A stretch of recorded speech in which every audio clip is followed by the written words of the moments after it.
Hello guys, welcome back to my channel. तो आज हम जानेंगे कि थ्रेडिंग कैसे करते हैं।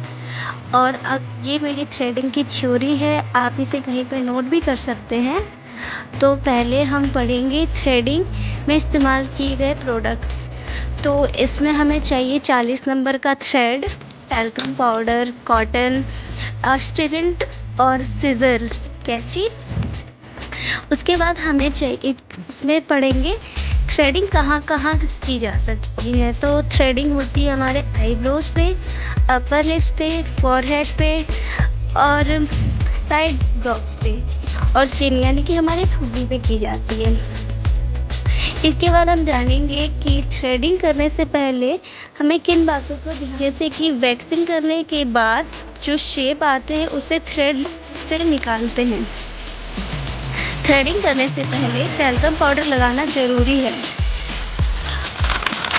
उसके बाद हम इसे प्रैक्टिस कर सकते हैं, जैसे कि हमें 40 नंबर का थ्रेड लेना है अपने पैरों पे, और जहाँ पे आपके बाल हो या रोए हो गए हो वहाँ पे अलग अलग शेप बनाकर फिर थ्रेड का जो थ्रेड हमें निकालना हो उसकी विरुद्ध दिशा में हमें थ्रेडिंग को चलाना, अपने थ्रेडिंग की प्रैक्टिस कर सकते हैं।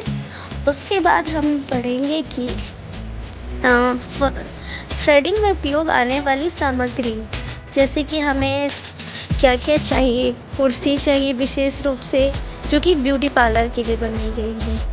उसके बाद हमें चाहिए एक ट्रे सामान रखने के लिए, टिश्यू पेपर और रुई, और 40 नंबर का धागा चाहिए और प्लकर चाहिए।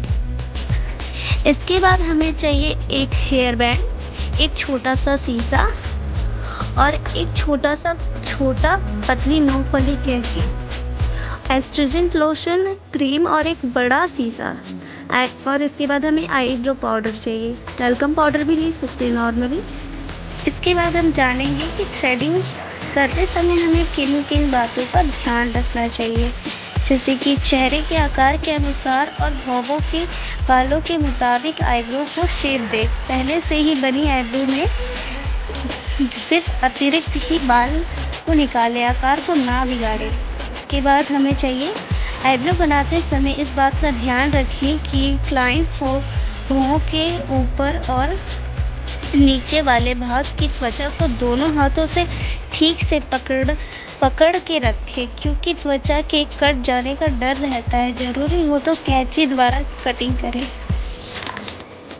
आईब्रो बन जाने के पश्चात क्रीम से भौं के ऊपर और नीचे आंखों पर भी 2 से 4 मिनट मालिश करें। और 4th स्टेप हमारा मालिश बहुत ही हल्के हाथों से गोलाई में उंगलियां घुमाते हुए ही करें। और इसके बाद हम जानेंगे ऐसी कौन सी अवस्थाएं हैं जिन अवस्थाओं में आईब्रो नहीं बनाना चाहिए। पहले, बहुत ही पतली और नाजुक त्वचा वाली आईब्रोज नहीं बनवाना चाहिए।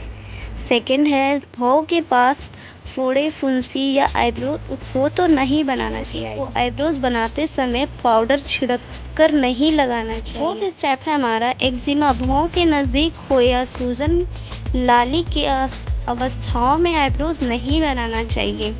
और 5th स्टेप है, गर्भवती महिला को बैठ के आईब्रोज बनवाने में समस्या हो तो लेटा के बनाना चाहिए। और थ्रेडिंग कितने प्रकार की होती है हम जानेंगे अब।